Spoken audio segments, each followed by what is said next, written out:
We're real life sisters, Kay and Shi, and we real life want to be your sisters too. Welcome to the family. No takesies backsies. Now let's get on with the Kay and Shi Show. Hey family, welcome back. We're here this week to talk all about values. I'm so glad we get to bring this subject forward and examine it together this week. It's one that's often talked about, a word that's used a lot, and sometimes it can become white noise. So you're going to hear us discuss personal values, business values, and then other kinds of values and how they apply to your life. I want to kick off talking about values, where understanding exactly what we're talking about when we use the word values. Once we can all be on the same page, it's easier to talk about a subject. And when you look up the definition of values, you see a person's principles or standards of behavior, one's judgment of what is important in life. Ooh, what a powerful definition. I just want to focus on that standards of behavior piece, because really what your values come down to are what you hold yourself accountable for, and then how you act out your life. And as we know, our actions create so much of our world. So being able to kind of hone in on what's dictating those actions can really be helpful for you. When we look at that phrase in particular, Kay, to standards of behavior, it's not standards of ideals, right? Standards of best practice, it's standards of behavior, which means you can tell someone's values if you examine their behavior. What are the results in their life? How do they behave? How do they conduct themselves? This is going to reflect what their actual values are rather than what their stated values are. So whether you like it or not, your values are dictating your decisions. And when you can get a hold of your values and understand them from a personal or business, or you're going to hear about some of the other kind of group values that we have, when you're able to figure out what those are, you're able to be more intentional in the way that you create action in your life. Right? Let me ask you a question, right? Have you ever had a moment where you would probably agree that you're not proud of the way you behaved? Maybe you told a lie, maybe you avoided somebody, maybe you acted in a way you weren't proud of, but you are the kind of person who would say that you value integrity, or you value connection, or you value honesty, right? That this is one of those areas where you can see sometimes our stated values are different than how we behave and act. And once we bring awareness to that, then we can really start to play a game that for us has been deeply fulfilling and extremely rewarding. Well, we're excited to talk about someone who we think has a great deal of values in their life, but who is also someone who recently acted in a way that he wasn't super proud of. We are talking about Will Smith. Everyone knows him, the world famous superstar. We recently even talked about his book in a previous episode. We both read it this spring, and we loved it. We loved getting to know the character of Will Smith in person. He is just as large of a character as he seems to be in the public eye. And it was really amazing to hear some of his stories and hear him talk about some of the decisions he's made along the way and how they reflect his values. So as we reflected on Will Smith's story and the actions that he took throughout the book, we really kind of identified a few of the values that we think come forward for Will. Now, it seems like he really values family. He clearly values fitness. He's very dedicated to his routine. He values protection, loyalty, and of course, achievement. I mean, he's one of the biggest superstars in the world. He talks a lot about this too. You know, if we're going to look at his standards of behavior that he's held himself to, as you read the book and you see he's got all of these different instances in his life and scenarios where he's demonstrating these values, even sometimes when they're destructive, like the slap heard round the world. The slap heard. It was an echo happened with that slap. If maybe you haven't been anywhere near the internet within the last like 2 months or 3 months, you might not know that Will Smith got up on stage at the Oscars and slapped Mr. Chris Rock across the face after he made a joke about his wife, Jada, who suffers from a disease called alopecia, which causes hair loss. And she's been open about this in the public eye. And Chris Rock made made a joke about her being bald. But as we've gone through Will Smith's book and now reflecting on how his values were dictating his actions, understanding that he values family and protection to the point where maybe he acts in a way he's not proud of becomes way more understandable. Yeah. And he talks about in the book, even from a young boy, he always wanted to be in a monogamous relationship where he could be the hero, where he's the protector. He just wants to spoil a woman and love her to death. And that's been his quest romantically forever. And you saw that play out, right, in the clip and during that moment for him. And obviously not his proudest moment, but it is reflective of his values. And so it's just interesting to see that they can both help us and sometimes steer us in an emotionally charged direction if we let them, or if we let ourselves succumb to that emotion. But coming up next, we are looking forward to talking about how figuring out our own personal values has really helped us transform the way we make decisions. All right, back here in segment 2 at Values Matter Week. And right now we want to talk about our personal values and our experience with discovering what they were and then rearranging them. Now, we had already established business values that before we attended a conference called Date with Destiny with Tony Robbins. And we had done this for our business. We had worked with our team, and we're going to talk about that in the next statement and the next segment. But we had established them for the business, and then going to hear more about personal values and how they play out in your life at Date with Destiny. Shai, I don't know about you, but I was kind of like, duh, like, how have we not done this? Oh, totally. And knew that it was important. And I know we were both excited to get to that conference. And Date with Destiny, like, let us just paint a little bit of the picture here for you. It is, if you've seen I Am Not Your Guru on Netflix, that is the conference that they follow Tony through. And it's a 6-day conference. It's in West Palm Beach. And we had been so excited to go. And we kept talking about, leading up to Date with Destiny, who are the women that walk into Date with Destiny, right? Like, we did a lot of personal growth and development to get us into that door so that we could be in the right space. And it was 6 intense days. You're dancing all day, you're up late, you're digging deep, it's freezing. It's this whole hodgepodge of experience while you're there, but you get immersed in the material and in the experience so that you can be most open to talking about what those personal values are for you now and being in the right state and going through the right process in order to discover those. And then getting to decide, well, what is the person I want to be and the goals that I want to achieve? And do my current values allow me, are they in alignment with that? Do they allow me to achieve that outcome? And that was really huge for us. And then it's so fun to pick your new values. Come on. It is such a good time. You get the opportunity to dig deep and dive in and figure out, okay, well, if my values dictate how I act, how do I want to act? How do I want myself to show up in the world no matter what, right? Defaulting to the behavior that you're looking for, the behavior that you want. And being in this environment at the Date with Destiny conference, I mean, gosh, it was so fun. I literally danced my toenails off. Yes, you did. That is a true statement. A literal statement. Very, very literal. That happened. True story. But the values that we set forward have really helped. So my 5 values are vibrancy, grace, flow, presence, and love. So 5 values now that are at the top of my list that help me to personally act out in a way that I'm proud of. It's helped me transform as well. You know, as I designed the character of who I wanted Shyla to be and what I think my potential can be at that conference and thinking into that, it actually took me about a year later to take everything we did there and distill it into the words that I really liked, but I kept working on it through the year. And mine came out to be 8, and I put them on a values vision board. In fact, both of us did. And we made these boards during another Tony Robbins conference, but that's a story for another time. But I put mine on a board, and in the center of the board, I said, let your values dictate your decisions. And then I've made mine into a little mantra. So I'll say it for you all so you can hear the values that I hope to make all my decisions through.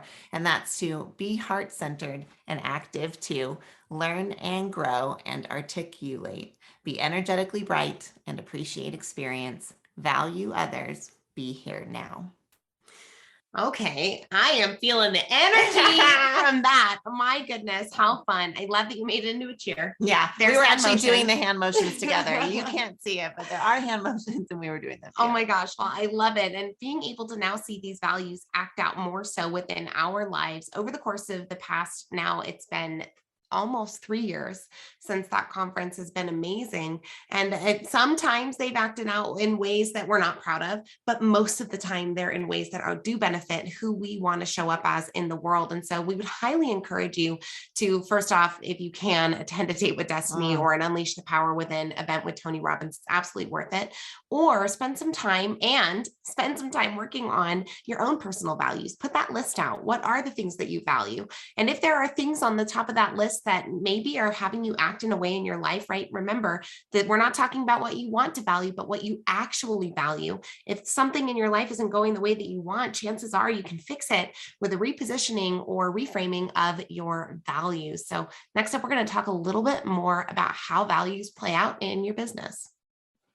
As you know, we are originally from and still a restaurant family. We are so proud of the values that we built inside the Squeeze In restaurant community and how they play out in the actions of our team. Imagine a pancake stuffed with walnuts and topped with sauteed bananas and butter. It is the best thing. It's called the Jack Johnson pancakes, and you have to get one next time you're at a Squeeze In. Now, these pancakes are served by some of the most delightful and energetic people in the world who will treat you like your family or like your royalty every single time that you're in. So if you're in Nevada, in California, or in Idaho, we encourage you to check out the Squeeze In restaurants. And hey, if you're interested in maybe owning a business like this, one that's centered around values, we encourage you to visit squeezein.com to find out more about franchising. And remember, it's Squeeze In with one N at the end of the word in. Squeezein.com. All right, next up, we're talking about how values play out in business and how maybe if you're a leader, they can play out in your team.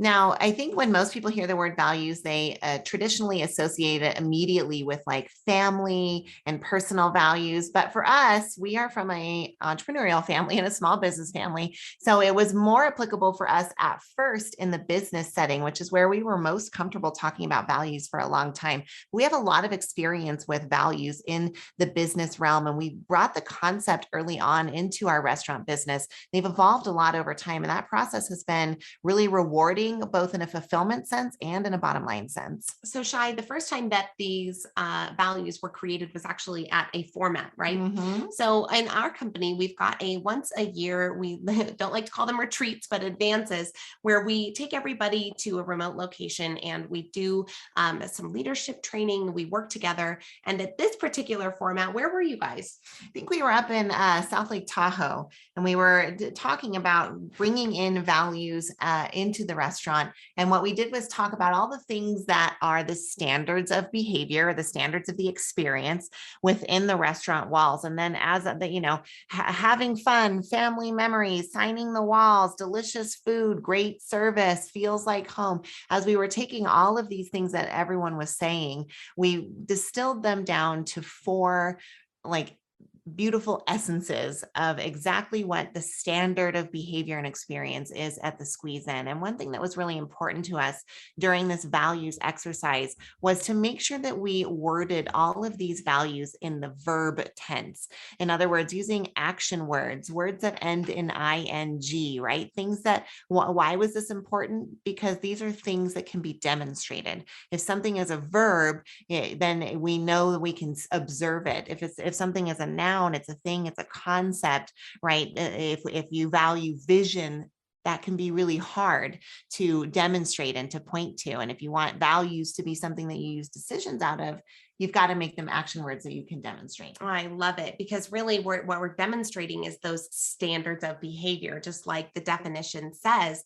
And when you put it into the verb tense, you're able to clearly put the two things up to each other. Do the actions match the standard of behavior at which we brought forward? So the values for Squeeze In are live to serve, show the love, provide an experience, and grow. And these 4 values act as what we like to call a decision-making matrix for our teams to then execute on. And because this was cultivated from an exercise of people who came together, who loved Squeeze In, who knew Squeeze In, who were steeped in it every single day, that it is able to now be true for many more years to come. And I imagine at some point they'll even shift.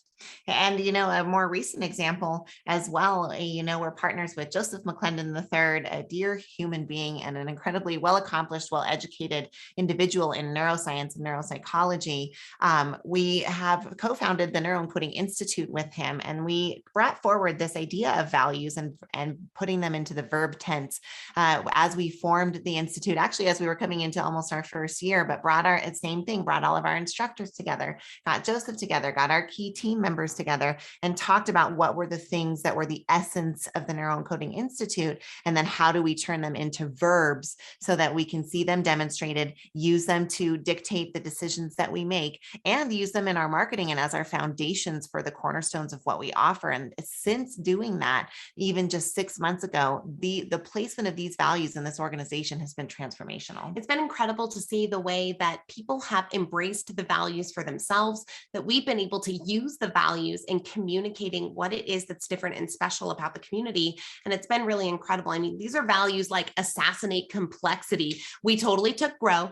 Yeah, I think that for us, that is a core DNA. Yeah, grow is always going to be in there. We brought it over. We've got embrace the proven process. We've got champion celebration. I think that's my favorite one. Well, I like activate. Oh, that's yeah. And absolutely. then grow. Activate, so those are our grow. 5 values for the Neuroencoding Institute. And as you can hear them, you can feel the energy of the Institute, right? Don't mind our notification in the background there. But what you should mind is this teaching on values and how they can be applied to a business setting and help so tremendously. So if you are a leader of any kind, we highly encourage you to work on reverse engineering your values. Look at the actions that are demonstrated by the team that's in place.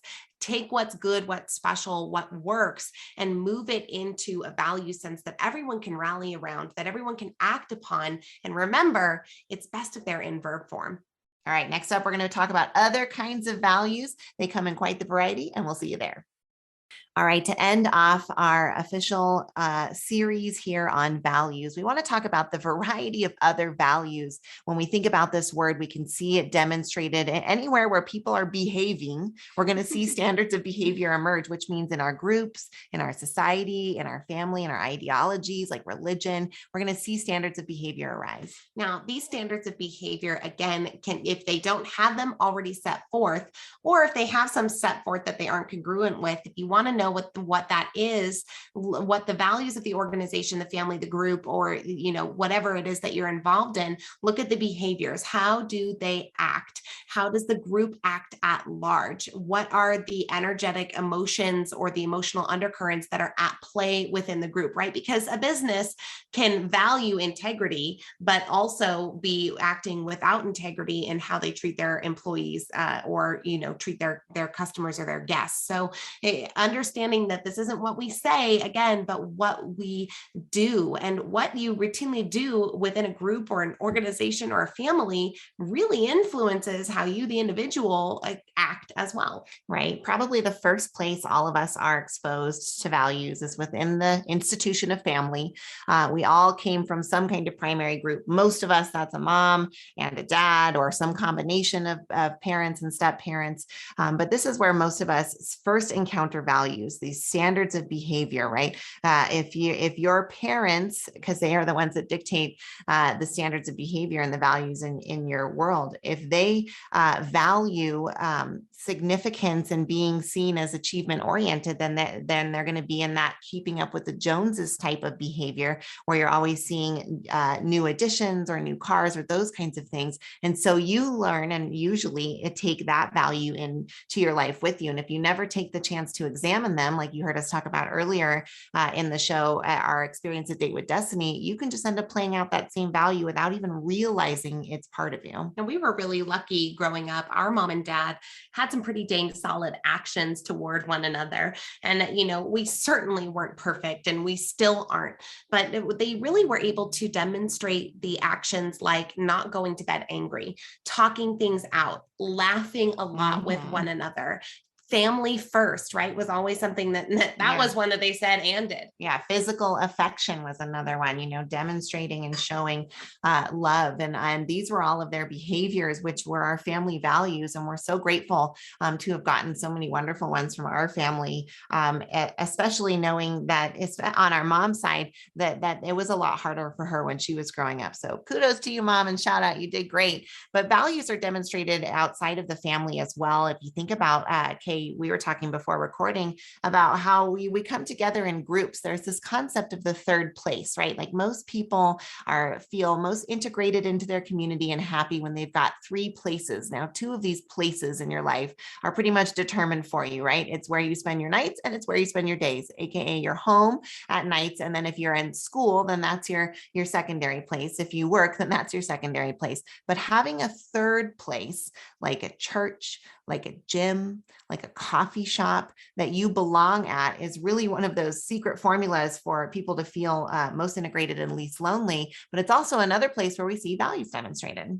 For quite a few people, Squeeze In is a third place. Yeah, we love that. Shout out to our regulars if you're one of them, because we know that that third place is so important. We try to create a really good environment for people, so that third place can really be like the family in the way that the values that they demonstrate, remember the actions, not what they say, can affect you one way or another. Now, the third place can be a positive influence on your life. Like maybe you're part of a CrossFit community and the people there are really dedicated to going to the gym. And this is something that helps you stay fit, and knowing that you're going to see your friends in the morning, knowing that you're going to work out with a trainer that you like, having those kinds of things in place can be really, really good for you. Similarly, if maybe you're in a group environment, like, I don't know, you join a local, pop-up sports team and you're in a softball league, but the people on the league are crap talking one another, are very negative, and the actions that they demonstrate, maybe they're engaging in regular bad habits like drinking after every single game, or getting too drunk at those fairs. Those things can rub off on you too and end up impacting you negatively. Another way that we see values demonstrated is on that macro level. You always know I'm going to bring it back to sociology and seeing things through that lens, but we've got societal values too, right? Cultural values. Where you were raised has different standards of behavior versus other places. There's a lot of variety around the world of ways of behaving, of ways of dressing, of ways of speaking, of ways of communicating. In Japan, it's very rare for men to tell their wives that they love them and show any physical affection. And there's even movements now of like a say you love your wife day, and men will stand on the hill and shout that they love their wife. It's a completely different culture because their values that are matrixing their decisions look a lot different. And so as we consider these kinds of values, we see that that there's just a lot of variety there. And when we are aware of the societal values, then you get the chance to bring some intention to whether or not you want to embrace that value or maybe not. We're West Coast girls, but Shai, you married a Southern boy. I did. And I know that when you very first went and visited to his family in the South, that you were kind of shocked when you realized that everybody has a deep fryer in their kitchen. Yeah.